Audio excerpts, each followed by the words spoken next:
Assalamu alaikum wa rahmatullahi wa barakatuh, Your Excellencies, distinguished leaders from the worlds of business and politics, esteemed guests, ladies and gentlemen, hello and welcome. My name is Wa'am al-Dakhil. I'm a Saudi journalist and TV presenter, and it's my great pleasure to moderate this highly anticipated session with a renowned leader like Mr. Boris Johnson, the former UK Prime Minister. A heartfelt welcome, please, to Mr. Johnson. Thank you so much. Thank you. Thank you very much. It's great to be here, Wa'am. Thank you very much. It's a great pleasure having you with us. Absolutely wonderful. Mr. Johnson, the Real Estate Future Forum aims to share global experiences and invite best practices as well from around the world, making your presence with us today the more significant as we seek to explore the UK's approach to real estate development. So with the government focusing on leveling up the UK, how has the real estate sector benefited from leveling up funds rounds so far? Well, thank you. Let me first of all say that real estate is absolutely crucial for the UK economy, indeed for the economy all over the world, and it drives all kinds of sectors, but it's also so important for people's emotional lives and their happiness, getting the homes that they need. And the short answer to your question is that the leveling up agenda, helping businesses to invest all around the country, has gone well so far. Well, it was going well when I was Prime Minister. I think it's still going well. I'm sure it's still going well, but there's more to do. And just give you the crucial problem is that in my country, in the United Kingdom, it's such a wonderful country to live and invest, as I'm sure many of you know who've been to London, where as somebody was just saying, I used to be mayor, that the property prices have gone up and up and up. And the result is that you now have to have, and when I left university, you had to have about 4 times your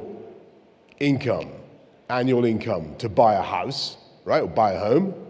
You now have to have, on average, 9 times. 9 times. This is a lot. So my kids, and I didn't have as many kids as some people around here, but I have a lot of kids. And the ones in their 20s, they can't afford a house in the way that I could. So government needs to lead, and government needs to make it possible for young people to get their foot on the property ladder.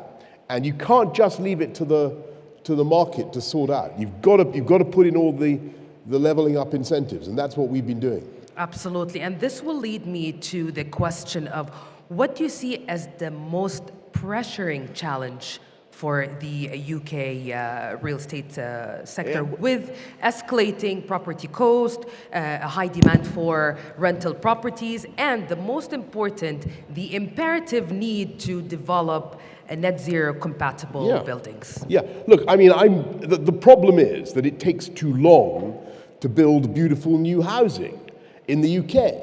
And I'm encouraging you all to invest, and you'll get a fantastic return on your investment, be in no doubt. It's the #1 place to do it. But the problem is, I'm trying to modernize a house I've just bought in Oxfordshire, modest place in Oxfordshire. And in order to put in a swimming pool, I've had to apply for permission from all sorts of bodies. Yeah, I read that in the news. That's right. I've had to build little kind of barriers to stop the newts. You know what I mean by a newt? Do you have newts in Saudi Arabia? A newt? Have I got newts for you? A newt is a kind of amphibian that is much beloved in our country, and they're very rare. And I've had to build little newt motels in case the newts get lost on the way across the garden. And I was digging this swimming pool, and the council insisted that an archaeologist came and watched the digging of the pool. Wow. In order to see that, no item of historic interest was found. Nothing was found. But I've had to pay thousands and thousands of pounds to these people. Anyway, look, it takes too long to get this stuff done. Planning permission is absurdly delayed, and that means extra cost. So if you ask me, I think, what's the number one issue? Yeah. The number one issue is the planning system. We need to planning. speed it up, we need to streamline it, and make it work better for younger people to get their foot on Planning, the property ladder. policy, and therefore delivery. Yes, because then we'll get more built. And Definitely. there'll be beautiful homes, and the newts will have a great time too, but it's just got to go faster. Well, as the UK Prime Minister back in 2020, you revealed plans to cut the country's emissions Yes. by at least 68% by 2030 compared Yes. to 1990 levels. Yes. And also the UK government has a target of achieving net zero carbon emissions by 2050. Now, Yeah. with buildings responsible for approximately 25% of all the UK emissions More, yeah. or more. Oh no, maybe you're right now. Yeah, sorry, go on. Okay, that's the exact percentage. Then, how do you envision the real estate sector supporting a Build Back Greener UK, which is the net zero strategy? You've got to move away from carbon technologies, and it can be done. Well, in 1970, I think I'm right in saying 90% of electricity in the UK came from coal-fired power stations. In the 1970s, you all look much more young and thrusting than I am now, but 1970s within living memory, right? Do you know how much we get from coal-fired power stations now? Less than 1%. Oh. And we've moved hugely towards wind, towards solar, towards other forms of renewables. We're reviving our nuclear program. And so this is all doable. But what you've got to do is look at ways in which you can make it affordable for people. And when it comes to people's homes, the problem in the UK is it's pretty cold. It's very cold right now in Britain. And you can tell I've got a cold, actually, because I've been in the UK. It's so cold. And what you need is the ground source or the air source heat pumps. You need heat exchanger systems, but they've got to be much cheaper. So more energy efficient and Yes. less carbon Yes. intensives. Yes, you can do that, absolutely. All right. And you can do it very, very cheaply. How? Well, if you do these things at scale, and if you've got a community that is all close together, then you can use ground source heat pumps to do heat and power systems for the whole neighborhood. You can put in air source heat pumps that are getting cheaper and cheaper. This thing will eventually take off. At the moment, there's a lot of consumer resistance, and I understand that, but there's only one way to go. The reason why the net zero agenda is not something to be scared of, and people get very nervous about it, is number one, it's technically possible.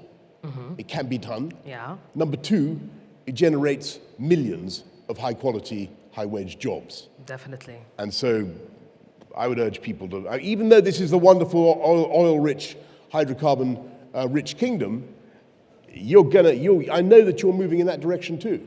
And you're going to be doing green hydrogen, blue hydrogen. Oh, yes. Yes? Definitely. The biggest in the world. It's going to be extraordinary. So there's a No big, doubt. So even hydrocarbons can play a big part in the green future. Definitely. I Well, do you think now the existing UK government decarbonization policies are sufficient enough to have that sustainable real estate sector in the UK? Yes, absolutely. I think we could always do more, and it will be tough to reach net zero by 2050. That's a very, very stretching target. But the way these things go, there's a sort of critical mass is reached, to borrow a meta from nuclear power, and suddenly everybody's doing it. I just mentioned that we saw a huge reduction in the use of coal-fired power stations. When I was mayor of London, we massively reduced the amount of CO2 that London produced. We reduced the amount of pollution, nitrous oxide, particulates that London produced. Suddenly, when the technological fix is in, the big change starts to happen. Yeah. And you know, there's no reason to be superstitious about it. It will happen very fast. Let's focus on driving up home ownership across Yes. the UK. Well, the right to buy Yes. marked a significant change of approach to housing in the UK. It's a flagship policy of Prime Minister Margaret Thatcher government elected back in 1979. Now, the question is today, how will the revived right to buy scheme be tailored to meet the needs of the younger and new generations who are aspiring to own their own houses? It won't on its own be anything like enough, is the answer. I mean, the right to buy was good for council house tenants back in the 1980s, and it enabled them to buy their own property. The extension that we're talking about that I brought in allows people who are part of a housing association to buy their own property, but we're talking about a comparatively small number.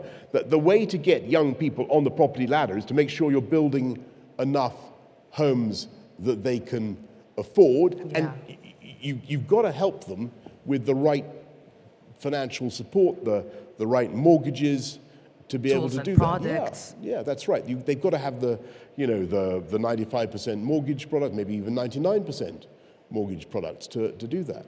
Yeah, well, I remember in one of your speeches when you... you remember one of my speeches? Yes, when you spoke about... Extraordinary thing. I bet you're the only person in this room who's going to I follow up your news closely. You're an interesting... I'm honored to hear that. You're an interesting leader, honestly. Well, you said something I want to highlight here, that it's the moment now in the UK to widen the possibilities and to give greater freedoms to those who yearn to buy. And the government would do everything and anything to enable this. I mean, why are people renting?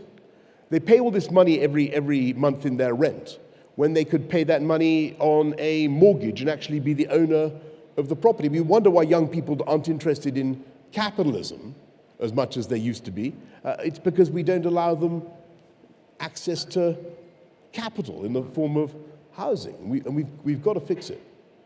Well, let's shift from home ownership to housing development. As London mayor back in 2009, you had aspirations for developments that no longer sacrifice space and quality to unit numbers, in your own words. So how do you view the NLV, the New London Vernacular, as part of your legacy? Well, I think it's a thing of great beauty, and I commend it to you. It's they said of the Emperor Augustus that he found Rome of brick and left it of marble. Well, I found that they were built everywhere in London. They were building things with horrible composite cladding, and we needed to get back to the London vernacular, which is brick. Yeah. And if you look at the beautiful Georgian terraces in London, in Kensington or Pimlico or wherever, Westminster, you see that they have these windows that are the golden ratio, right? You know, they're oblongs, rectangles. You know what I mean by the golden ratio. Yes. Yeah. You're all brilliant property guys. You know what I mean. You know what I'm talking about. That's what is pleasing to the eye. Plus brick in a modern style. It looks great, and that became the style that we're building in now in across London, and have been for, as you say, for 10 years or more. And it looks good, and B, it doesn't. I mean, tragically, you saw what happened in the Grenfell fire, where we had a big block of flats that was made of these inferior cladding composite materials. And brick is much better. So go for brick. I know you buy. I mean, by the way, I spent this morning at. I'm going to say it wrong, but the beautiful ancient capital, Daria. Yes. Correct, Daria. And I noticed that there's a very strong vernacular style there. Yeah. With the mud bricks. Yeah. And then these beautiful white. الطابع السلماني, we call it. What? Salmani approach. Salmani approach. I thought it's anyway. We could do some of that in London too. That's beautiful. Amazing. And very durable, I understand. Absolutely. Yeah. And it's, by the way, the birthplace of the Kingdom of Saudi Arabia. Well, that's what I was informed. No, so it's fantastic. It tells a lot about the jewel of the kingdom. Well, back to the NLV. So its housing development style Yes. was observed back in 2010. Speaking of 2024, where do you see the long terms and the impact of NLV on future British housing design and urban development? I hope it will be something that people pursue, and that it's safer, and it's more beautiful, and it represents a great long-term investment. So I think it'll be around for a while. All right. So now, since we're reflecting on your distinguished career and amidst all the accomplishments, we have to reflect also and focus on the challenges. So as the Prime Minister of the UK during COVID-19, the toughest period in recent history, you had to navigate a pandemic that actually led to the shutdown, not only the UK, but the entire world. How this experience actually impacted and changed you personally and professionally? I think that it just confirmed what I've always known, which is that in a crisis like that, you need continual, strong direction from the top. And I've been very struck by what's happening here in Saudi Arabia, and there is no, we've talked about Daraiya and the things you're doing here in Riyadh, but that's nothing by comparison to the vision that you have, the 2030 vision for the Crown Prince Mohammed bin Salman has for the whole kingdom. It's and beyond. And beyond. It's astonishing, and this is one of the few countries in the world, in my view, where things are really happening in a way, at scale, in a way that mobilizes the interest and emotions of the population, and which are going to drive economic growth. And that's a fantastic thing to see. Now that, back to your question, requires leadership and focus. And I think the thing I learned from COVID really was how important it is, whatever the decision is, you've got to take the decision, but you've got to have full autonomy to do it. And we got through Brexit, and there was a lot of controversy about it, people still bickering about it. Actually, it was a great, great thing to do, because we took back control of our legal system and our ability to take certain decisions and to do them fast. And I'll tell you this, and you won't hear this very much, but it's necessarily from some of the people who opposed Brexit, but it's absolutely true that because we came out of the European Union, which we were in, we were able to get a COVID vaccine, an effective COVID vaccine, into somebody's arm faster than any other country in the world. And we were able to approve both the Pfizer and the Moderna and the AstraZeneca vaccine faster than any other European country, because we were outside the EU bureaucracy. And that had a major impact. Because on economic recovery? Certainly on economic recovery, because we were able to vaccinate our population faster than any other European country. So I think by March 2021, we'd vaccinated 45% of the UK population, and the EU was still on 10%. And that made a material difference to our ability to come out of the pandemic and our ability to stage an economic recovery. And we did. So, whatever negativity that you may sometimes read, I'm not suggesting you believe it, but if you ever do, just remember Brexit saved lives during that pandemic. And if we hadn't been able to manage our own vaccination program, we wouldn't have been able to help a lot of elderly people and to give them the protection that they needed. Definitely. So autonomy, man. Taking the decisions, having a vision, and strategic Executing autonomy. it Yeah. strategically. In today's rapidly changing global landscape, how would you define effective leadership? I think it's the ability to have the vision, but also to communicate it and to enthuse it, and to enthuse people about it, and to get it done. And you just look around this incredible kingdom, you can see a lot of things are being done. Yes, and this will lead me to knowing your perspective on the role of Saudi Arabia navigating the new compass, whether in the region or on global stage. Yeah, I think that we're living, frankly, in a time when many of us, who are used to American leadership in the world are worrying that we're not perhaps getting it in quite the way that we need, and we're seeing a more multipolar world. And in that world, there's no question that Saudi Arabia is playing a very important and a very beneficial role. And things that have changed recently on the foreign policy front, I've been very struck, actually, by the way that Saudi Arabia has stood by the people of Ukraine, given substantial sums of money to help them in the face of the vicious attack that they have suffered.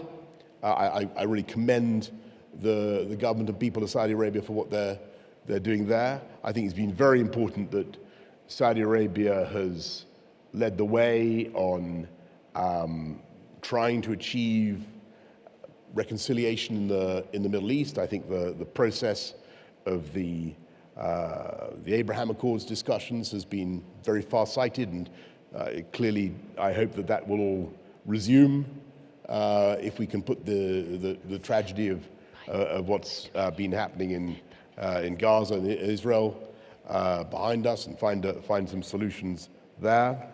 I think that what Saudi Arabia has been doing in Iran is very, very interesting and hopeful. So all these are positive things. But what I make no bones about it. What I would also like to see is the traditional leadership role played by our friends in the United States. And I think a lot of people in the world would like to see that too. Well, we as Saudis, we reiterate and believe what His Royal Highness, the Crown Prince Mohammed bin Salman said, that Saudi Arabia is the biggest success story of the 21st century. Well, I'm certainly not going to contradict that. You believe it. I'm certainly not. How could I come to this incredible capital and be shown all the wonders I've seen this morning, and the prospectus for the line in Neom, yeah, and not agree with that. By the way, about 10 years ago, I met His Royal Highness, and I was then a humble municipal politician, as you've mentioned, and I volunteered to come and help him run Neom in due course. And I'm an expert on mass transit systems and social housing and sanitation, and if you need somebody to it's a land of dreamers and doers from around the world. If you're one, you're more than welcome. In fact, I went. Actually, I did go there, and this was years ago. I went to the site, and there was nothing there. It was deserted. So the vision is incredible. Well, now we're talking about Neom. It is an ambitious undertaking, and it's taking shape now. I want you to describe. But seriously, project. It is an incredible thing. Yes, tell me. Because it's you look around the world. Which other country is actually doing something as big and imaginative as that?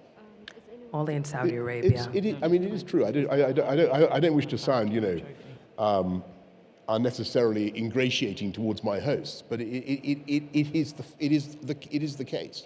Well, if I would ask you to describe Neom, what would you say in just a sentence?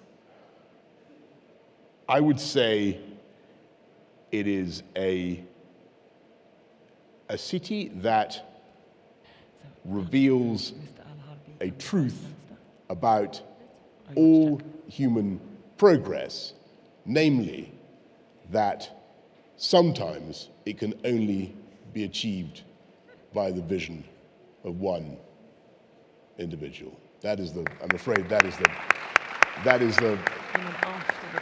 and you know, that is not a, I'm not a communist, right? And nor am I a totalitarian.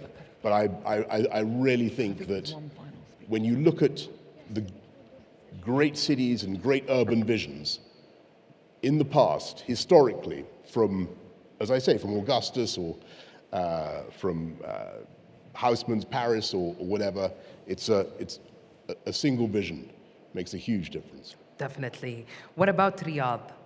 Did you What about feel who? Riyadh? Riyadh, yes. Yeah. Did you feel the dynamism and the energy that Yeah, look, I mean, radiates from this vibrant capital? It's changed so much, and I don't want to sound sort of, you know, starry-eyed about this, but the change is obvious. The greater, you know, the participation of females in all walks of life, which is, you know, I would say is a wonderful thing. It feels like it's changing, and I would say very, very much for the better. And speaking as a Brit, quickly, I just want to say how wonderful it is that we have so much toing and froing from Riyadh to London and from Saudi Arabia to London. And I am proud. I am proud that I was the Prime Minister, I think. I definitely was the Prime Minister, but I was the Foreign Secretary. Neil, just remind me, I put in the visa-free thing, didn't I? I did. So that the people from this great kingdom of Saudi Arabia can go without let or hindrance, more or less, with visa-free access to the UK. And I think we had 380,000 last year. And I hope it's of some practical assistance to our relationship, which is incredibly important.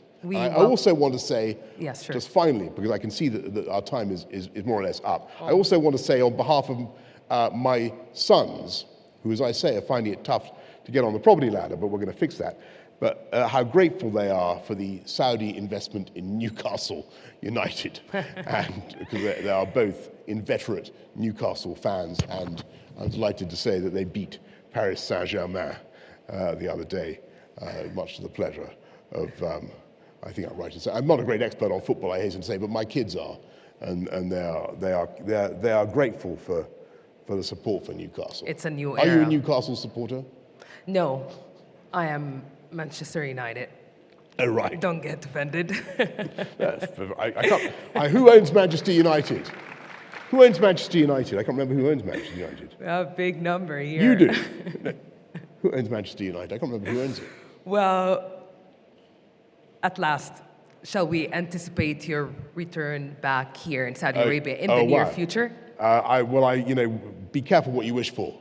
I would love to. Look, I haven't been here for too long, it's wonderful to be back here, and I do hope that I'll be able to come back. And what I know is that the next time I am here, I will see a scale and a pace of change and improvement that, frankly, we need to emulate in some of our great European cities as well. Absolutely, there's no doubt in this, and we welcome you, the British people, and the world in Riyadh. It is the world's choice. Thank you so much, Thank you very much for having me. Thank you. For your time, Thank you. Participation. It's been a great pleasure, really. And to you, Miriam, I think you have something to add in here. Our great host. Mostly, thank you so much. Well, don't go anywhere, please, no? Mr. Johnson. Thank you very much. But can we also thank Ms. Al-Zahid, thank you very much, for the amazing moderation. Thank you. Thank you so much. Thank you. Thank you. We have a small token of appreciation for you, so we'd like to invite Mr. Al-Harbi to come up, please. He has a little, well, we call it a trophy. But I'm not sure if you've done something to deserve a trophy or if it's just a token of thanks. So, well, exactly. But it's a trophy. Thank you so much. Thank you. So there we go. Oh, listen, that's superb. Oh, that is wonderful. Look at that. That's brilliant. Well, we have very low crime in London,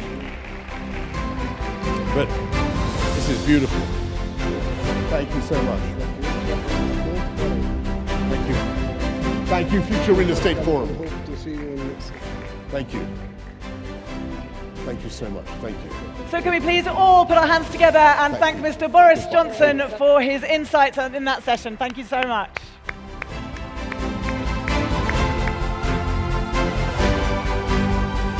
Thank you. Winner's trophy.